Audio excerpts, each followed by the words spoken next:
اما بعد پارہ نمبر ہے 15، رکوع نمبر ہے 11 اور آیت نمبر آج ہم پڑھیں گے 97 اور 98۔ اعوذ باللہ من الشیطان الرجیم، بسم اللہ الرحمن الرحیم۔ ومن یہد اللہ فہو المہتد ومن یضلل فلن تجد لهم اولیاء من دونہ ونحشرهم يوم القيامة على وجوههم عميا وبكما وصما مأواهم جهنم كلما خبت زدناهم سعيرا ذلك جزاؤهم بأنهم كفروا بآياتنا وقالوا أئذا كنا عظاما ورفاتا أئنا لمبعوثون خلقا جديدا۔ اللہ تبارک و تعالیٰ ارشاد فرما رہے ہیں وَمَن يَهْدِ اللَّهُ فَهُوَ الْمُهْتَدِ، اور وہ شخص جس کو ہدایت دیں اللہ تبارک و تعالی فَهُوَ الْمُهْتَدِ، پس وہ ہدایت یافتہ ہے۔ وَمَن يُضْلِلْ، اور جسے گمراہ کر دیں فَلَن تَجِدَ لَهُمْ أَوْلِيَاءَ مِن دُونِهِ، پس ہرگز نہیں پائیں گے آپ لہم ان کے لیے اولیاء کوئی دوست من دونہ اللہ کے ماں سوا۔ وَنَحْشُرُهُمْ، اور جمع کریں گے ہم ان کو یوم القیامہ قیامت کے دن علی وجوہہم اپنے چہروں کے بل عمیًا وبکما وصما، اندھا اور گونگا اور بہرا، عمیہ اندھا، بکمن گونگا، سمن بہرا۔ مأواہم جہنم، ان کا ٹھکانہ جہنم ہے۔ کلما خبت، جب بھی وہ بجھے گی زدناہم، تو ہم زیادہ کر دیں گے اس کو سعیراً دہکنے کے لیے۔ ذالک جزاؤہم، یہ ان کی سزا ہے، بِأَنَّهُمْ، اس وجہ سے کہ انہوں نے کفر کیا، بِآیاتنا، ہماری آیات کے ساتھ۔ وقالو، اور انہوں نے کہا اَإِذَا كُنَّا، کیا جب ہم ہو جائیں گے عظاماً ہڈیاں ورفاتا اور ریزہ ریزہ، أَإِنَّا لَمَبْعُوثُونَ خَلْقًا جَدِيدًا، کیا بے شک ہمیں اٹھایا جائے گا البتہ نئی تخلیق میں۔ یہ آیات مبارکہ کا ترجمہ تھا جو آپ حضرات نے سنا۔ میرے دوستو، ان دو آیات میں اللہ تبارک و تعالیٰ نے 4 باتیں بیان فرمائی ہیں، ذرا توجہ فرمائیے گا۔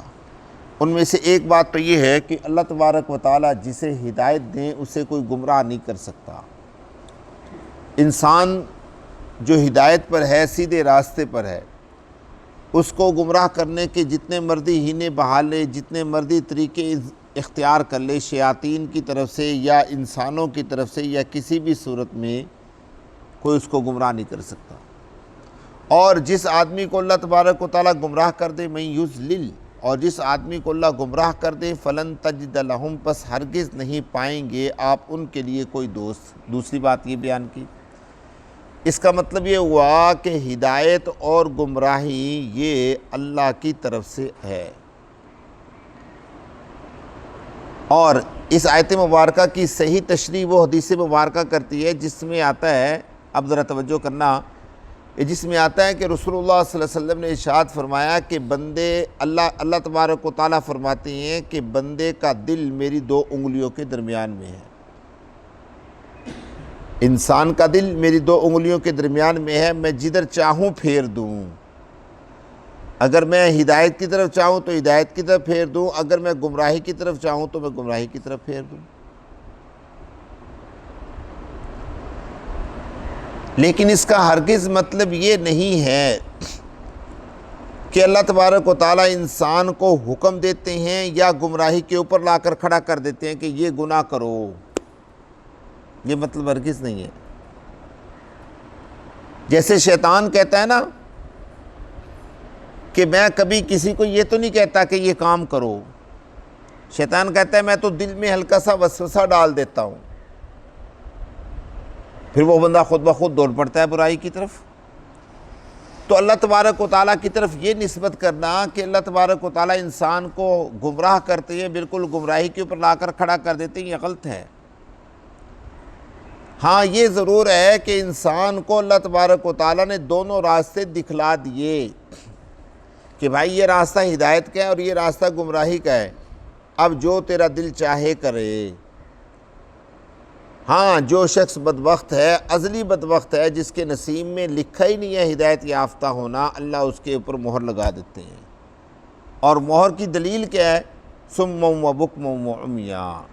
یہاں پر بھی اللہ رب العزت نے یہ ذکر کیا، اور پیچھے آپ نے 2 جگہ پر پڑھا ہے، پہلے پارے کے دوسرے رکوع کے اندر، ایک چوتھے پارے کے 5ویں رکوع، دوسرے پارے کے 5ویں رکوع میں صم بکم عمی فہم لا یعقلون، صم بکم عمی فہم لا یرجعون، اور پہلے پارے کے پہلے رکوع میں ہے ختم اللہ علی قلوبہم وعلی سمعہم وعلی ابصارہم غشاوہ، جس کو اللہ ہمیشہ کے لیے گمراہ کر دے۔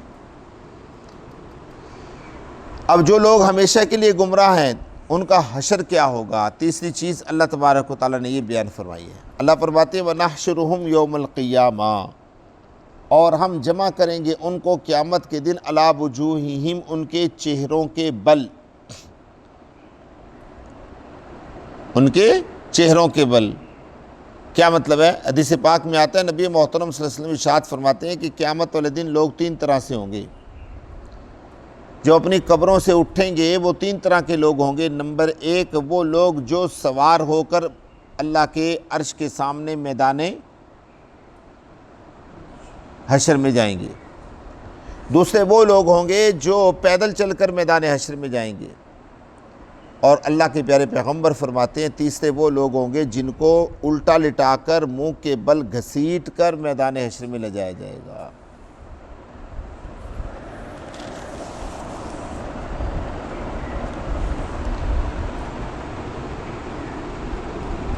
وَنَحْشُرُهُمْ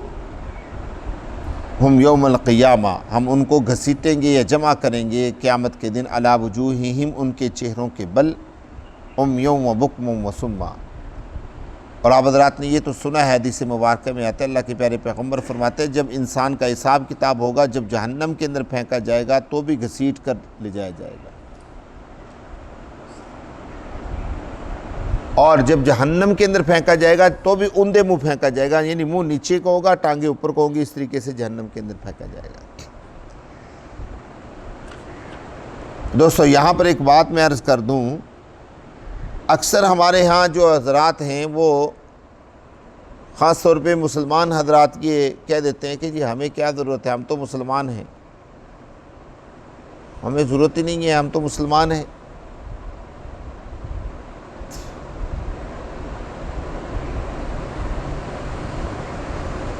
جہنم جو ہے وہ باوجود اس کے کہ جہنمیوں کو سب کو ڈالنے کے باوجود جہنم نہیں بھرے گی، یہ تو آپ نے پڑھا ہے۔ اللہ تبارک و تعالیٰ قرآن پاک میں ارشاد فرماتے ہیں حلیم تلاتی، کیا تو بھر گئی؟ وہ کہے گی حل من مزید، میں تو نہیں بھری۔ یعنی جب جنت اور جہنم کا فیصلہ ہو جائے گا، سارے معاملات کلیئر ہو جائیں گے، تو اللہ پھر پوچھیں گے، وہ کہے گی حل من مزید، اللہ پھر اپنی پنڈلی کو جہنم کے اندر رکھیں گے،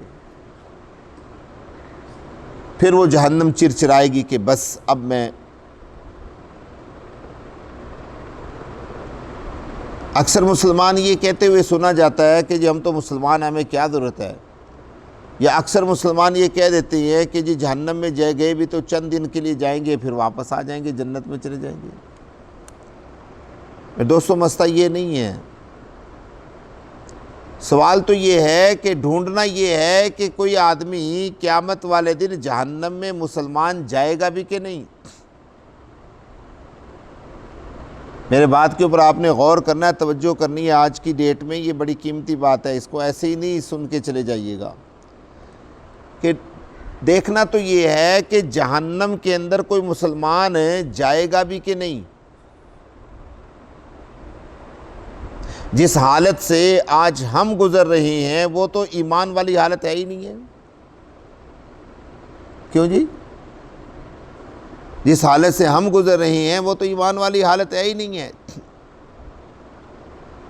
وہ تو کفر والی حالت ہوئی پڑی ہے کہ مسلمان دھڑا دھڑ یہ کہتے ہوئے نظر آ رہے ہیں کہ جی کیا ضرورت ہے ہمیں قرآن پڑھنے کی، نماز پڑھنے کی، روزے رکھنے کی، مسجد میں جانے کی، کیا ضرورت ہے، ہم تو مسلمان ہیں، اگر جہنم میں گئے بھی تو چند دنوں کے لیے جائیں گے، پھر نکل کر جنت میں چلے جائیں گے۔ یہ تو عام معمولی سی بات ہے نا، ورنہ دھوکہ، فراڈ، چوری، ہر گناہ ہم اپنے اندر لیے بیٹھے ہیں، اور اس کو مسئلہ گناہ کرنا نہیں ہے، مسئلہ یہ ہے کہ ہم گناہ کو حلال سمجھ کے کر رہے ہیں۔ اور آقا دو عالم صلی اللہ علیہ وسلم کا واضح فتویٰ ہے، کچھ ہوتے ہیں فرامین، کچھ ہوتے ہیں اقوال، کچھ ہوتے ہیں اعمال، کچھ ہوتے ہیں اللہ کے نبی کے فتوے، حضور کا فتویٰ ہے۔ فتوے کے بعد بات ختم ہو جاتی ہے کہ جو آدمی کسی بھی گناہ کو حلال سمجھ کر کرتا ہے وہ کیا ہو جاتا ہے؟ کافر ہو جاتا ہے۔ اب بتائیں کہ لوگ رو رہے ہیں اس بات کو کہ ہم تو مسلمان ہیں، میں یہ عرض کرتا ہوں کہ ہمیں اس بات کے اوپر ڈرنا چاہیے، شرمندہ ہونا چاہیے کہ ہم حالت ایمان بھی لے کر جا سکتے ہیں کہ نہیں جا سکتے، بچا سکتے ہیں کہ نہیں بچا سکتے۔ اتنی محنتیں جو کی ہیں بزرگوں نے، علماء نے، اتنی محنتیں جو کرتے ہیں، اتنا ڈر۔ حضرت ابوبکر صدیق ایک صحابی رسول ہیں، پتہ ہے جنتی ہیں، پھر بھی فرماتے ہیں کہ مجھے ڈر ہے کہ کہیں اللہ مجھے پکڑ نہ لے۔ مأواہم جہنم، اللہ فرماتے ہیں ان کا ٹھکانہ جہنم ہے، کلما خبت زدناہم سعیرا، جب بھی وہ آگ بجھے گی اس کو اور زیادہ کر دیا جائے گا۔ ذالک جزاؤہم، یہ ان کی سزا ہے اس وجہ سے کہ انہوں نے کفر کیا اور یہ عقیدہ بنایا کہ کیا جب ہم ہڈیاں ہو جائیں گے اور ریزہ ریزہ ہو جائیں گے ہمیں پھر بھی اٹھایا جائے گا۔ مجھے ایک بات کی سمجھ میں نہیں آتی ہے کہ بھی ہم ہڈیاں ہوئے، ریزہ ہوئے، اپنے علم میں ہوئے نا، اللہ کے علم میں تو ہم کچھ بھی نہیں ہیں، اللہ کو پاس تو سب کچھ ہے۔ اللہ کے حکم میں کوئی مرتا ہے، اللہ کی قدرت میں کوئی مرتا ہے، اللہ کی قدرت کے اندر کسی کی قبر سے کچھ ختم ہوتا ہے، اللہ کے علم میں سب کچھ ہے، ہم جھگڑے ہم کرتے پھر رہے ہیں۔ اللہ نے ہمیں اتنی قدرت ہی نہیں دی ہے کہ تم اس بات کی طرف آؤ، اللہ نے ہمیں تو اتنا کچھ ہی دیا ہے کہ تم اعمال صالحہ کرو، اللہ اللہ کرو بس، اور اچھی آخرت کی تیاری کرو بس۔ ہم الجھے ہوئے ہیں جی، فلاں یہ مسئلہ، فلاں یہ مسئلہ، فلاں یہ مسئلہ، فلاں یہ مسئلہ، جھگڑے کر کے اپنے ایمان کا بیڑا غرق کیا ہوا ہے۔ تو کل قیامت میں اللہ کے سامنے حاضری ہونی ہے، قبروں کے اندر سے اٹھایا جانا ہے، قبروں کے اندر زندہ کیا جانا ہے، قبروں کے اندر سوال و جواب ہونے ہیں۔ یہ سارے معاملات ان احادیث اور قرآن پاک کی آیات مبارکہ سے صراحتاً ثابت ہیں۔ اس لیے میں یہ کہا کرتا ہوں کہ اپنے ایمان کو بچا کر ایمان کی زندگی کے ساتھ چلے جائیں، پھر اللہ خیر کرے گا، اللہ ہمارے معاملات کو آسان اور حل فرما دیں گے۔ اللہ مجھے اور آپ کو فہم نصیب فرمائے۔ الحمدللہ۔